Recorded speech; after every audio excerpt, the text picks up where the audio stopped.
What's up, everybody? Welcome to the 4040 Vision podcast, the ultimate sports history pod brought to you by Sideline Sports.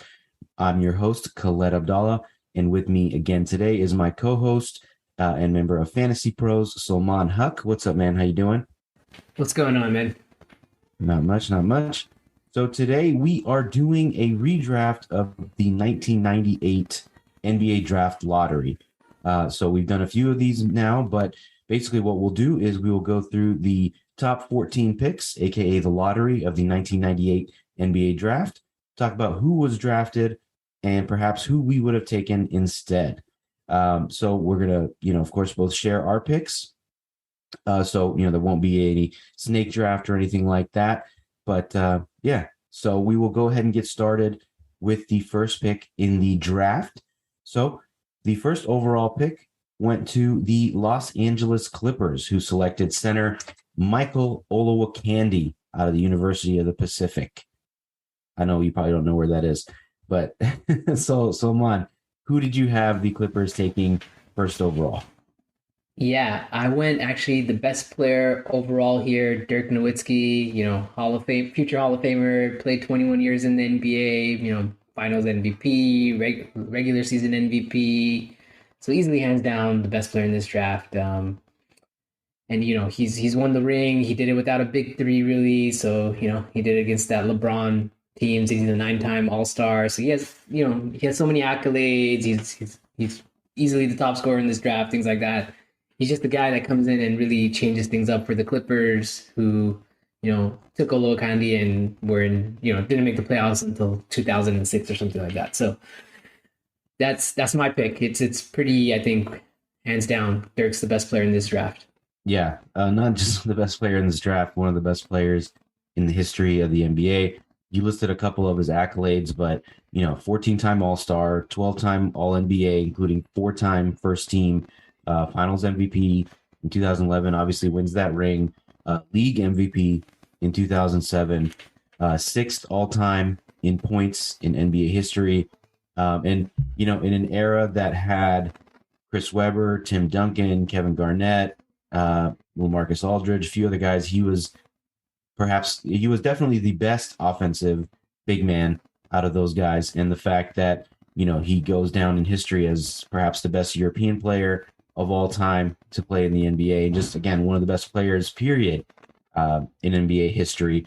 So the question I had, I know this is kind of a no-brainer pick, but does his career get ruined if he goes to the Clippers?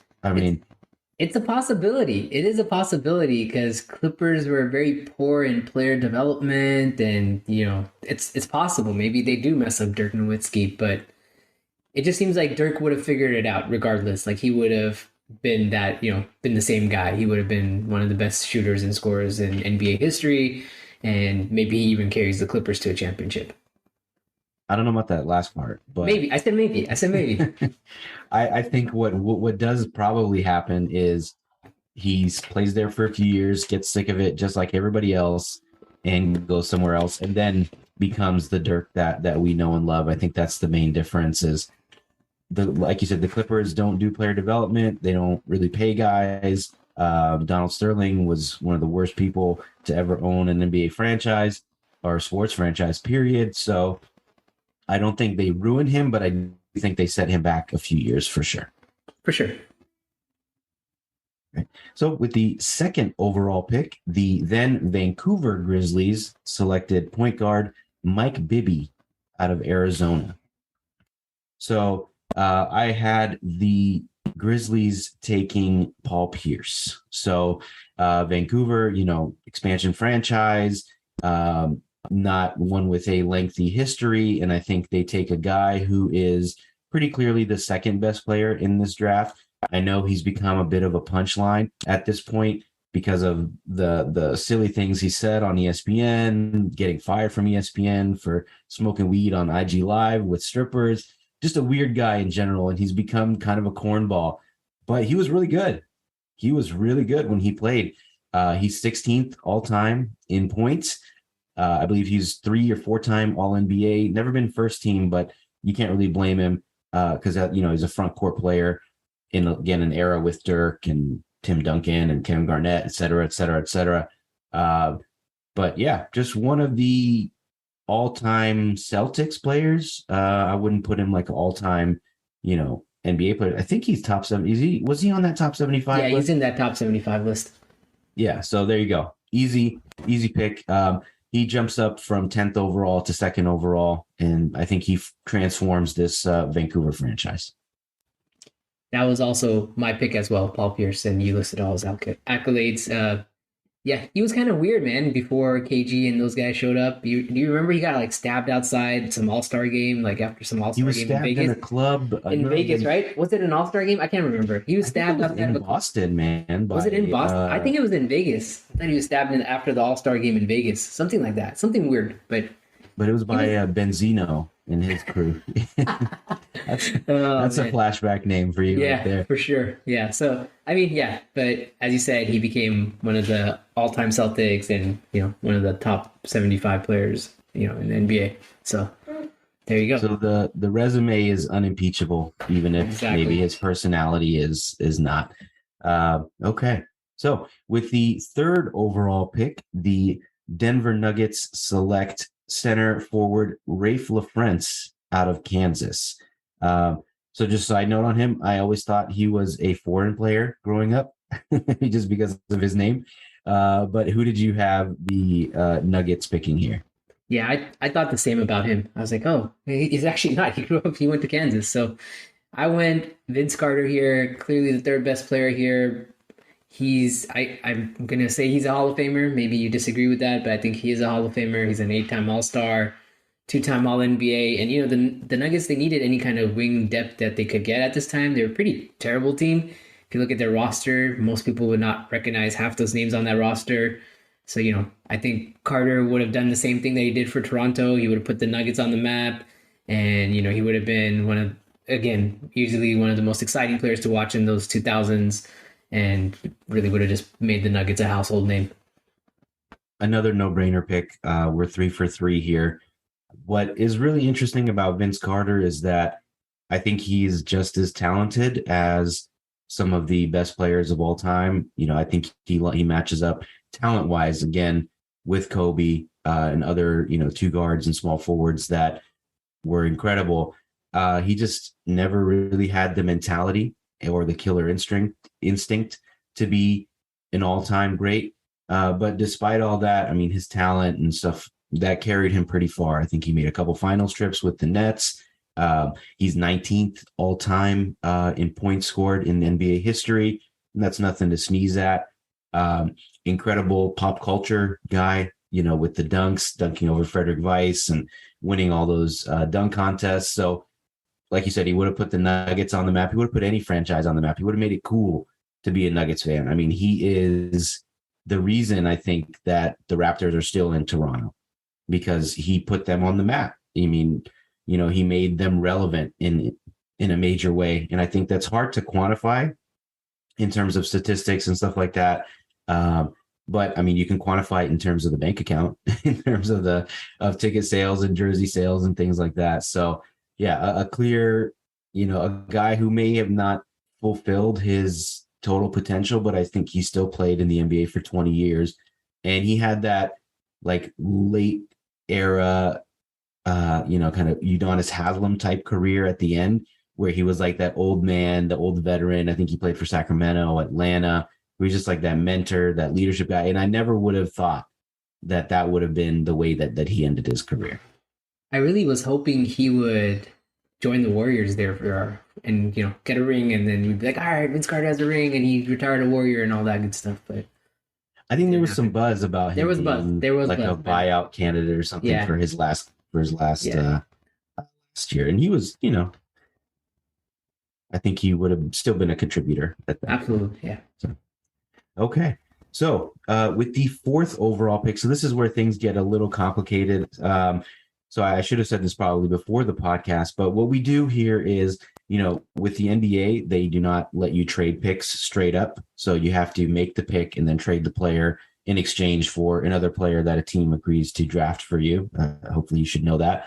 But just for the sake of simplicity, we are going to be redrafting with the team that made the trade. So, for example, the 4th overall pick was officially done by the Toronto Raptors, but they traded it to the Golden State Warriors. So for us, we are going to go with, again, the after the trade. So we'll pretend that the trade still happened. So with the 4th overall pick, the Golden State Warriors, and not the Toronto Raptors, selected forward Antoine Jamison out of North Carolina.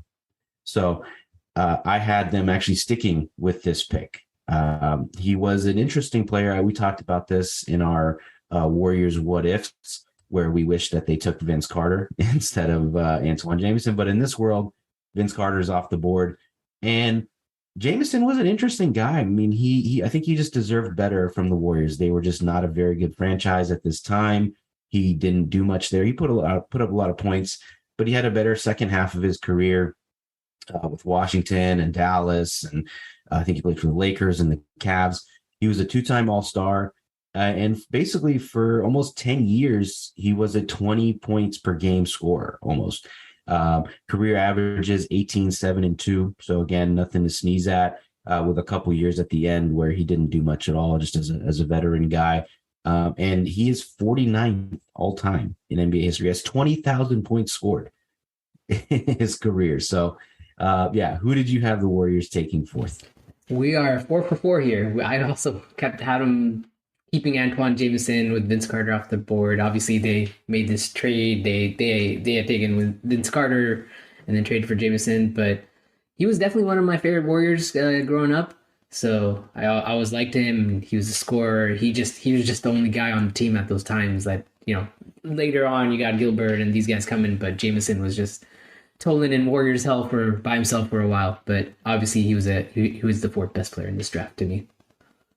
People thought he was like a good stats, bad team guy, but the team was just so awful. It was awful. I mean, he put up numbers when he went to the Wizards as well, and they weren't a bad team. So yeah, exactly. He kind of disproved that notion. And I have his jersey hanging in my closet. I was a big fan as well. Yeah. Again, there wasn't much to root for. Yeah, it was early 2000s. Antoine Jamison and I don't know, like John Starks, or an old ass John Starks. Like that was it. Like who else could you root for? Nobody.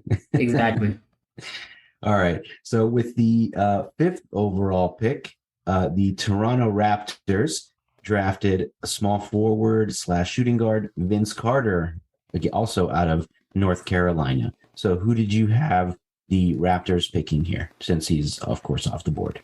With Carter off the board, I had him going Rashard Lewis, who was taken in the 2nd round of this draft, pick 32. I think I remember reading a story about this, that Rashard Lewis was promised by some team that they were going to take him in the lottery or in the 1st round, and it never happened. And Rashard Lewis was bawling his eyes out because he came straight out of high school.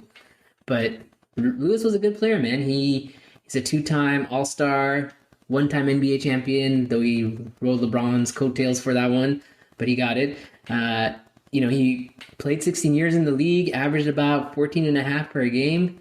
And, there were 5 years or more where he was putting up about 18 and, a couple of years where he put more than 20 points per game. So he could score, and he's a nice young guy. He could have paired him with T-Mac there in Toronto, and they might have had a really nice core there. So I went in a slightly different direction, but spoiler alert, Rashard Lewis comes off the board very soon for me. I went with Mike Bibby, who, despite not going to Vancouver, he still ends up in Canada with the Raptors.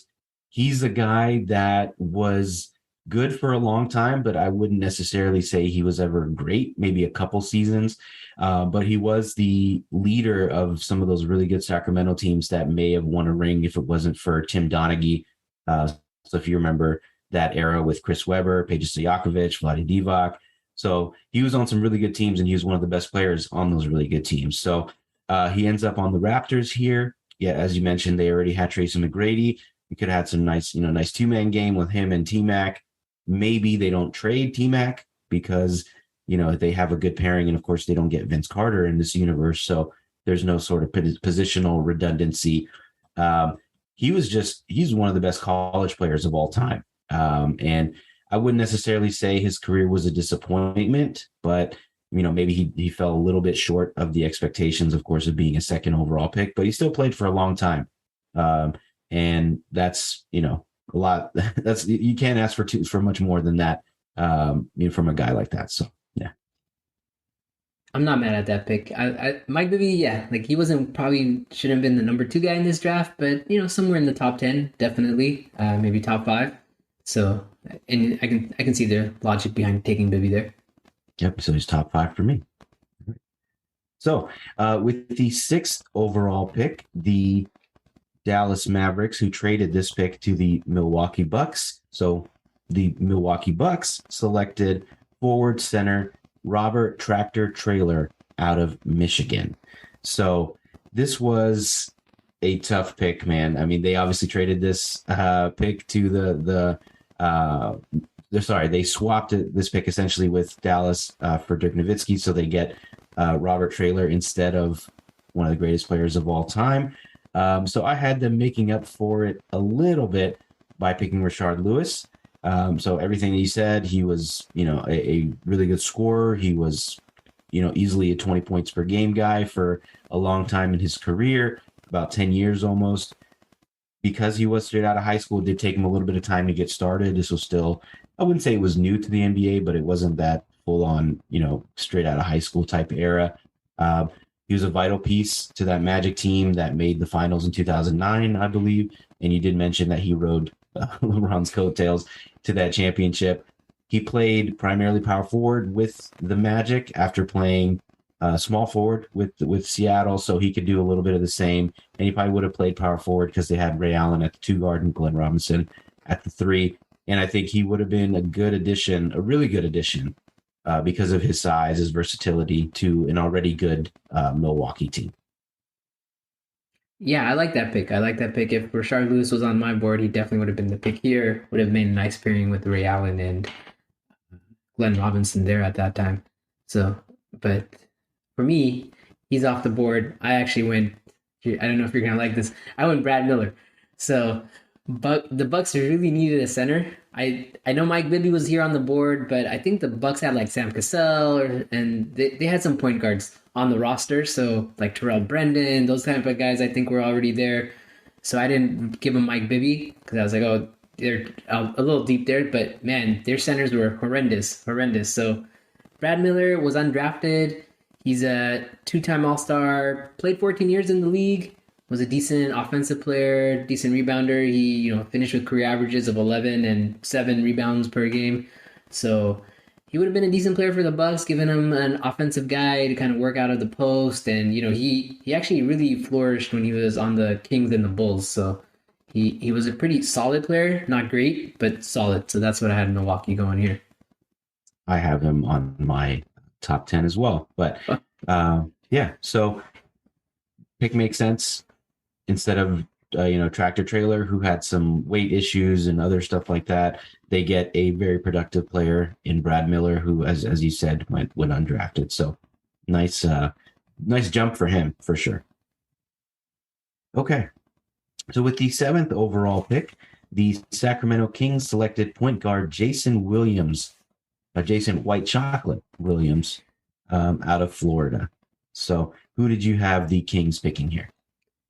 I went Mike Bibby here. So obviously Kings needed a point guard, and eventually they did end up trading for Mike Bibby. So why not just take him in this draft, right? And Bibby was a great, solid offensive player for them.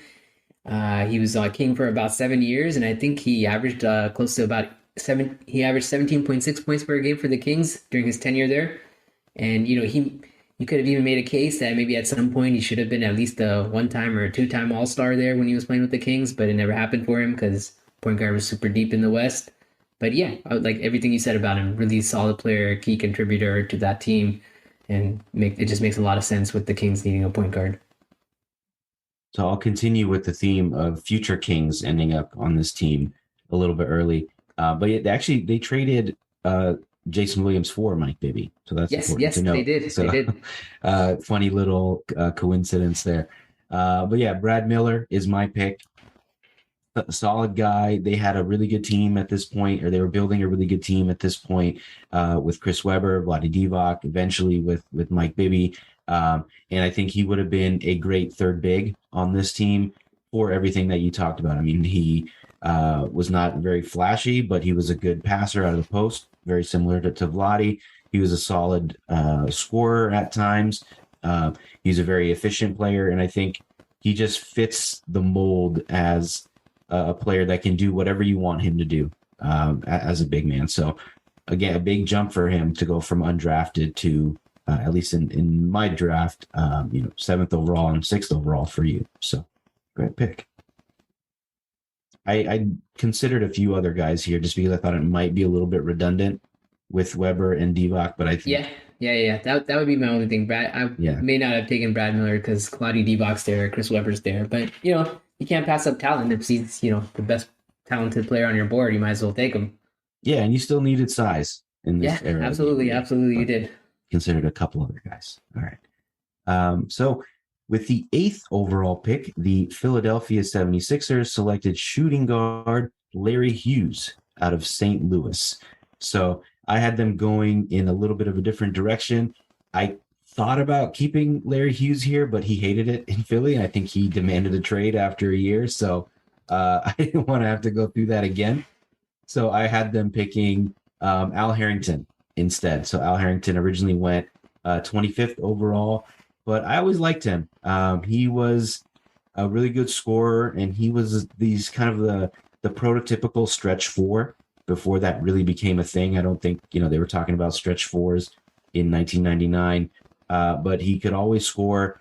He's a career 35% shooter from three, but I think he has 3 or 4 seasons in the middle of his career where he shot 40% or better. So he could obviously stretch the floor, and he would have provided this team that struggled offensively. They were a great defensive team, but they struggled offensively. This was the AI team. So you could see why they may have struggled offensively because he was the focal point of that offense. But he's another straight out of high school guy, and I think he would have been a great offensive addition to this team. So who did you have the Sixers taking here? I like the Al Harrington pick. I did not have him going Al Harrington, though. I thought about it. I went in another direction. I did have him going shooting guard. I went Cuttino Mobley. Mobley was a good shooter and scorer during his peak years. I think he even averaged 2 or 3 years where he averaged 20 points per game. Obviously, he's a little bit one-dimensional, but the Sixers team really needed scoring, and Mobley was that guy, right? He could be that guy that just played off AI and could score and shoot, and he just loved to spot up and shoot. And he was basically a one-dimensional player, but it would work well next to Iverson. The other guy I thought about taking here was Jason Williams, but they already had Eric Snow, I think he would have also been a nice fit next to Iverson, where he could, he's not a score first guy. He's looking to pass. He's looking to do all that stuff, and that might have fitted well with Iverson. But yeah, Mobley played 11 years in the league, so there you go. Yeah, I have him going in my draft as well. If they did draft Jason Williams, Larry Brown would have had a heart attack, man. He probably would have. He would have quit on the spot. Yeah. That's some big personalities in your backcourt. That's for sure. But yeah, I like Mobley as a pick. I think this is a little bit of a overdraft for him. I preferred Harrington mostly because of the size and of course the shooting and spacing that he could have provided. Yeah, and I feel like maybe you and me value Al Harrington a little more because I was looking at his career and I was like, dang, he was crap on the Pacers, but we remember him being really good on the We Believe team. So, and then he had a good career after that too, after he left. So I think it was just his Pacers career got off to a rocky start. Yeah, he's a straight out of high school guy, but in an era where it wasn't. I mean, not that it wasn't normal, but it was still kind of a novelty. Exactly. And, right. A lot of maybe teams didn't have the right infrastructure to help these guys really succeed right away. So, but yeah, we do definitely like him a lot more than other people probably because of those teams. So anyway, with the 9th overall pick, so this is brutal. The Milwaukee Bucks traded this pick to the Dallas Mavericks, and they selected power forward Dirk Nowitzki out of, I'm not even going to try to pronounce that team name, but he's from Germany. So obviously he is not on the board because he went 1st overall in both of our drafts. So who did you have the Mavericks taking instead?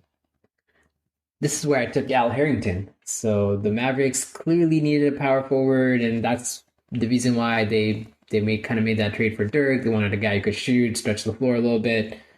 Al Harrington can do those things, not to the extent that Dirk Nowitzki could, but Al Harrington can do that. And so he gives them a scoring punch, which they clearly didn't have at that time. And, like you said, Harrington, good player, good, 3-point shooting percentages. I think he played about 16 years in the league, and he averaged about 13 and a half for that in the career. So, and that's with a rocky start in Indiana. So pretty good player. And another guy considered here again was Jason Williams, but Mavericks had Steve Nash on the roster, so they didn't really have a need for a guy like that.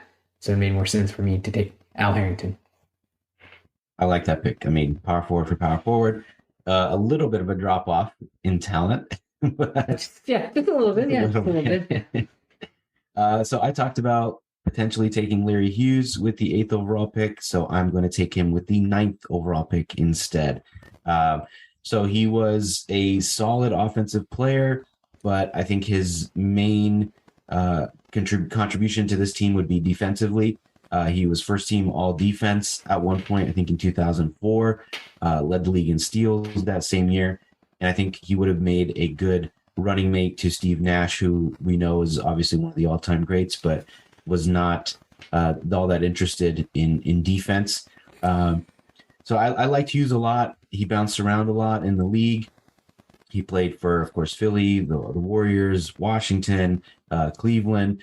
But I think that his defensive tenacity and that aggression that he brought would have been a nice fit on this Mavericks team that had some scoring with, of course, Steve Nash and Michael Finley. So I forgot how good defensively Larry Hughes was, and maybe that's just me partly remembering him for just being like a guy who would just run the floor for the Warriors and not remembering his defense. But yeah, he was a pretty good defender, and he has some accolades to back that up. So it's a good pick. All right. So with the next pick, the Boston Celtics selected small forward / shooting guard Paul Pierce out of Kansas. So obviously Paul Pierce is off the board in both of our drafts. He went second.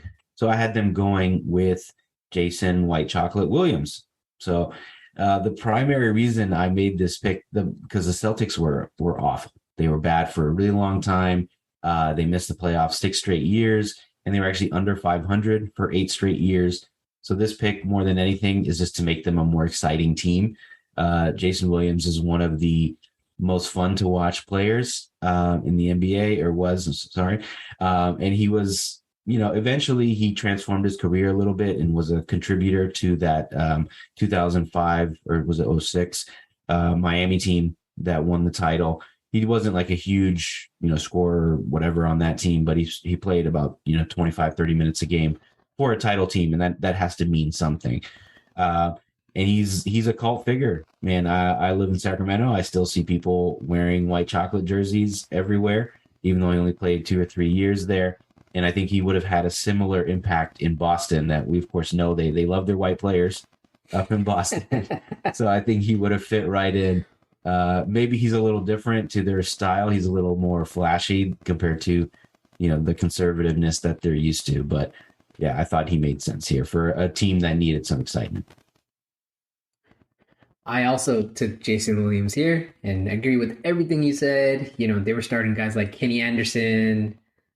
It's like, okay, yeah, I'd much rather have Jason Williams as my point guard. And, he finished with 14.8 points per game and 8 assists. So clearly he was a guy who loved to pass the rock, but I don't know where he would pass the rock on Boston. So maybe that's part of the problem. But I think, yeah, they would have loved him in Boston, and they would have all been about white chocolate. So there you go. Yeah, he'd still be throwing passes off his elbow, behind his head and all that stuff. Yeah, he'd probably be passing to himself a lot more. Yeah, there you go. All right, so with the 11th overall pick, the Detroit Pistons selected guard forward Bonzi Wells out of Ball State. So who did you have the Pistons picking here? I went Larry Hughes here. Like everything you said about him, solid defensive player. I think he would have been a nice fit here with Jerry Stackhouse and Grant Hill. A couple of young pieces. He probably even starts for them over Lindsey Hunter. And that's a really solid core there for the the Pistons, but maybe Larry Hughes doesn't like it because this is the guy who got jealous of AI just hogging the ball all the time and carrying the team on his back. So maybe Larry Hughes doesn't like Grant Hill's there and Jerry Stackhouse there ahead of him. But who knows? But yeah, like you said, right? All defensive NBA team and led the league in steals. And, he was, I think in his best season, actually, Larry Hughes, averaged about 22 points per game. So he could score when he wanted to. He could be a scorer as well. But yeah, so like you said, I think he finished his career with 1.5 steals as his career average. So great defender, and he finished with 14 points per game. And so for all those reasons, Larry Hughes made sense to me on the Pistons. Agreed on all points.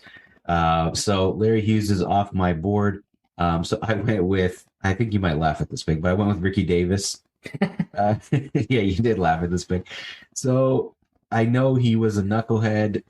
His most infamous moment was, I think he was a rebound short of a triple double. So he shot and missed purposely on his own rim. So I don't, that's the type of dude that he is. My reasoning here is that the dude could score flat out. He could score. He could score in bunches. He had, I think, 1 or 2 seasons where he averaged over 20 points a game. And I think if the main issue was his maturity and professionalism, playing on a team with Grant Hill and a guy like Jerry Stackhouse who would just beat him up if he if he was messing around too much, I think that's why he fits on a team like this. Yeah, he's more of a character than anything, but he was so athletic and he could just score. I know, again, he's kind of a punchline and a bit of a joke, but the dude could play. He definitely could. He was a talented guy. I just don't think he ever real unlocked his potential. I think he had 1 or 2 years where he led the Timberwolves in scoring or something. I forget. He bounced around quite a bit. He's on the Celtics, Timberwolves, a random team. So Clippers, I think. Clippers, yeah. So I think he was like he was kind of like the J.R. Smith of his era. Does that make sense? Yeah, of course. Yeah, he was like J.R. Smith of his era. That's what he was, and so I didn't have him. And look at J.R. Smith. He played with LeBron. He got, that leadership of LeBron, and he rode coat. Well, he didn't even ride coattails. He was a big contributor to that 2016 team. And then I think he won a ring in the bubble too. So that's 2-time NBA. I mean, and he pissed off LeBron in the middle too, right? Remember that game against the Warriors where he didn't even know what was left on the scoreboard or the shot clock, and he was just like, "Oh shit, what did I do?" And LeBron's like yelling at him. But it shows you that a guy that's talented and athletic, if he's in the right situation, he can thrive. So, yep, that's my reason. All right. So with the 12th overall pick, the Orlando Magic selected center Michael Doliak out of Utah. So I had them going in a bit of a different direction here. I think you picked Cuttino Mobley 8th, so I'm picking him 12th overall. I think you mentioned that he went 41st overall, so this is a big jump for him from early second round to the lottery. And the dude he could score, just flat out score. He fits right in next to Penny as a potential starter at point guard. I think they were starting Darryl Armstrong at this point, so it would have been a nice little backcourt, or a big backcourt. I think Cuttino Mobley was 6'4", 6'5", so some good size there. He probably would have had a longer career. I think he had a heart condition, so he retired from the NBA after 10 years, but he would have played longer, and he's still playing basketball now. I think he's playing in the Big 3 league, so the dude can ball, and he can score, and he would have been a great fit here, I think. Yeah, I definitely would have taken him if he was on my board, but he was not. I went with another street baller type of dude, Rafer Alston, Skip to my Lou. He was a solid guy. Nothing. He wasn't like amazing in the NBA, but he had a solid career. He was a good backup point guard. Would have been a good backup point guard to Darryl Armstrong, who they were starting along with Penny Hardaway. And so, he would have been a nice backup, and he could score. I think in his best season, he finished like 14.2 points per game. So he had some talent there to come off the bench and score, but he was known more for his street ball antics than he was for his NBA stuff. But I think he also slapped someone one time in the head in the NBA. So that's what I remember him for. But, at this point, I was like, I could go Ricky Davis here, but I chose for a backup point guard and give him some depth. So this is another second round guy that jumps up. So he goes from 39th to 12th for you. So that's a big jump. So yeah, he was a good player. I think, like you said, he's more known for the and one antics and the street ball and stuff like that. But he was a solid player, and you think he played for quite a while in the NBA, bounced around, a bit of a journeyman. But at this point in the lottery, you're basically settling for uh, somebody that can play, 10, 15 minutes a game because it's slim pickings at this point. Uh, yeah. So with the 13th overall pick, the Orlando Magic again, who got this pick from Washington via the Golden State Warriors, selected forward center Keon Clark out of UNLV. So who did you have the Magic taking with their second pick in a row? Yeah, I had them going Ruben Patterson, aka the self-appointed Kobe stopper. Um, I think they just needed a guy who could come in and play some defense, and that's what Patterson was known for. He wasn't really a shooter. He actually was a pretty bad three-point shooter, so he wasn't. You couldn't call him a 3-and-D guy, but he was a guy. If he was built like a bull, and that's how he played, man. He was running through people and playing hard-nosed defense and doing the dirty work, but I don't think he really was a Kobe stopper. But I think he started calling himself that after he held Kobe to like I forget what he did with Kobe in the playoffs. I think he held him to like 20 points. And he's like, "Oh, I stopped Kobe" or something ridiculous like that. But yeah, I mean, he would have been a nice bench guy for the Magic there. Just came in, played some hard nosed defense, and I'd rather have that than the knuckleheadedness of Ricky Davis. I mean, he was a knucklehead too. Okay, fine. Ruben Patterson was a knuckle, but he was just like this intense defensive player that I'd rather have than I don't know. I think he got into a fight with teammates. Did he? Okay. Yeah, he's on the Jailblazers team. He was on the Jailblazers. He was a knucklehead too. But he wasn't one of the Jailblazers. He wasn't like a guy that got caught for smoking weed and stuff.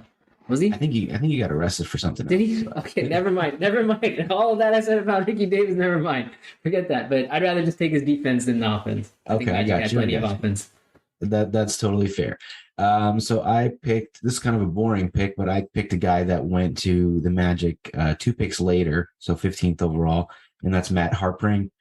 He was all rookie first team and just kind of a solid overall player. He didn't play there for too long. I think he would have had a much better career if it wasn't for injuries, but I think at this point he would have been a good contributor to them. And obviously they liked him because they picked him a few picks later. So. Yeah, that's a good pick. A good pick. I think I remember him being a really good fantasy player, so maybe he's a better fantasy player than NBA player. But yeah, he had some solid seasons. Yeah, I think he was pretty good on Utah for a few years, a little bit later in his career. But yeah, career cut short by injury. So with the last pick of the 1998 NBA lottery, the Houston Rockets selected shooting guard Michael Dickerson out of Arizona. So I had them taking Rafer Alston here.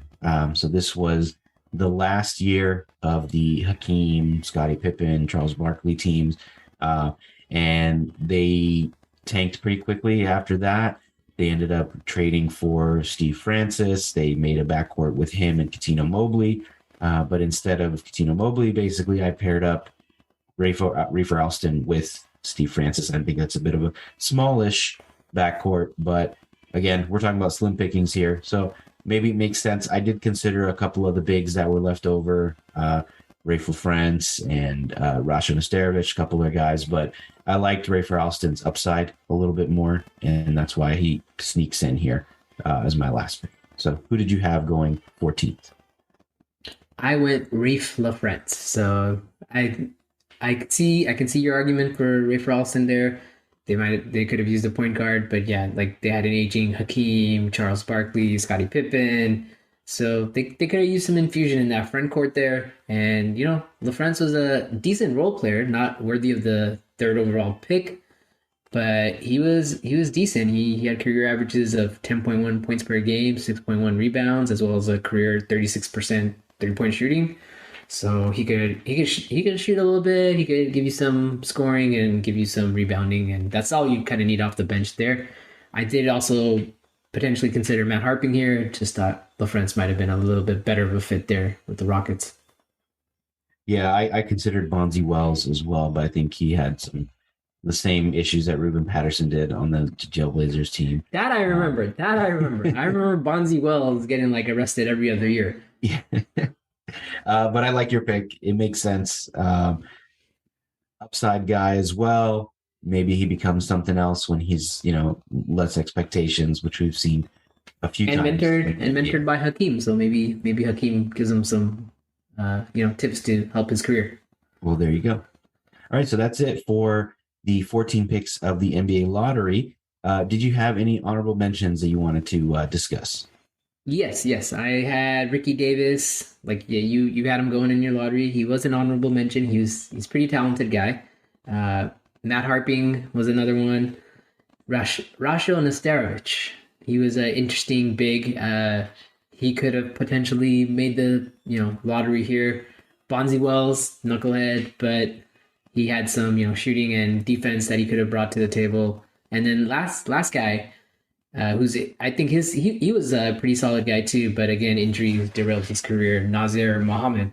I remember him having a few good seasons, and so, but obviously I don't think he makes the lottery, but maybe he's still a first round guy, and he did go in the first round of this draft, but towards the end of it. But yeah, I think he would have been maybe higher here if injuries hadn't derailed his career. The talent was there.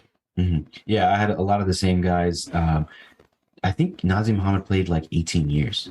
Did he? Yeah. Did he, man? But there was like a stretch where he was hurt like all the time. Yeah, remember, he was limited, but he was limited. Like he didn't play a lot of games, but then I think he had like a revival with the Thunder, right? Is that he played for a ton of teams? The Thunder, the Bulls. I remember him reviving his career with the Thunder. Later in his career, but yeah, he played until he was 38. That's pretty solid, and for the injuries he had. That's pretty solid. Not bad at all. Great name. He's one of like the tough guys of this era. So I always liked him. He was one of I almost had him going to Houston. I think it would have been a nice transition from Hakeem to Nazir Mohammed.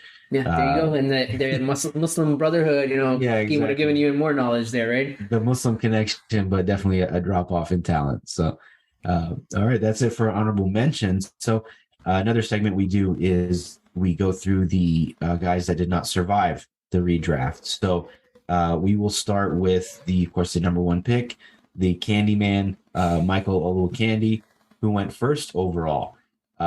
He's a really cool story, man. And I'm sad that his career didn't work out. But did you know that he never played ball before college?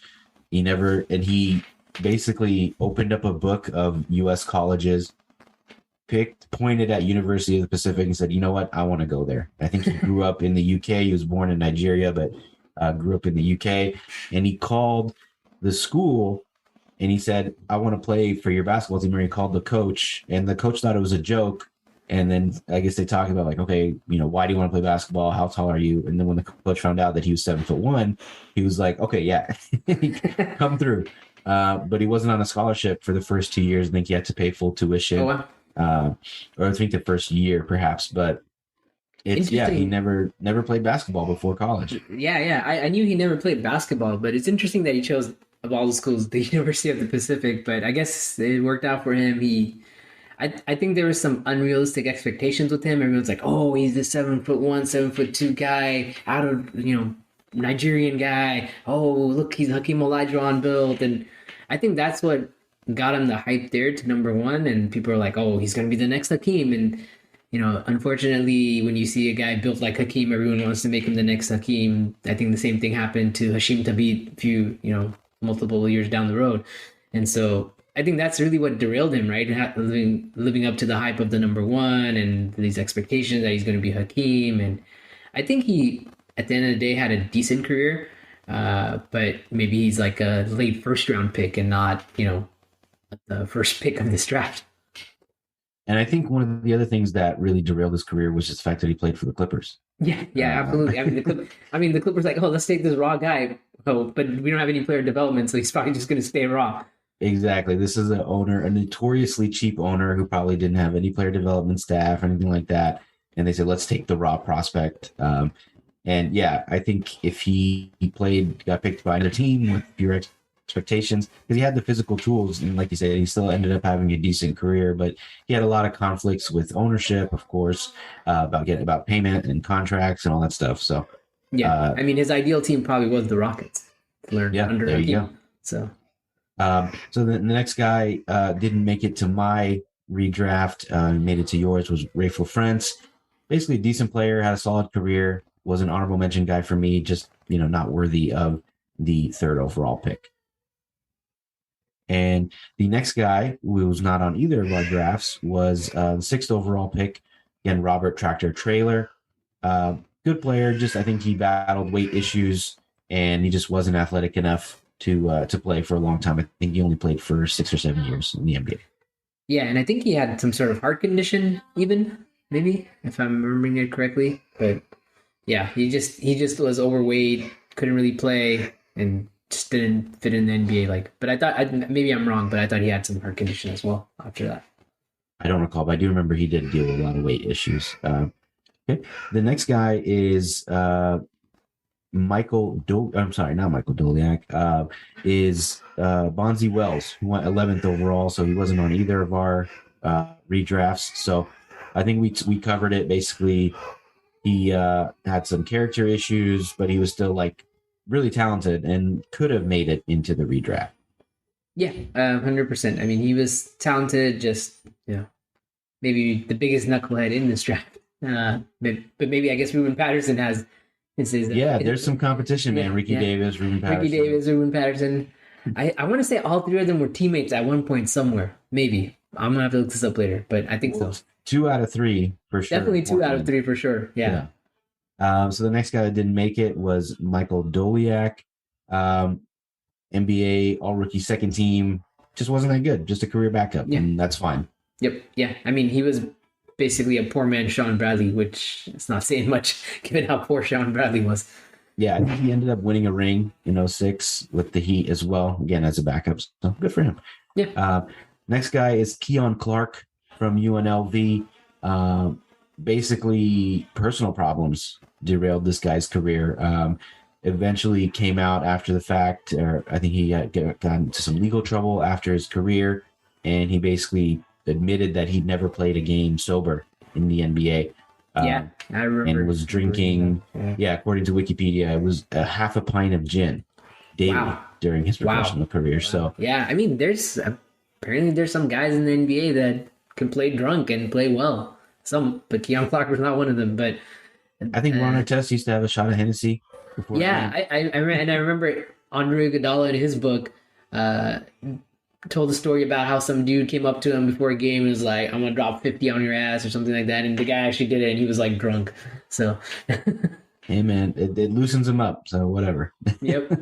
And then the last pick of the lottery was Michael Dickerson out of Arizona.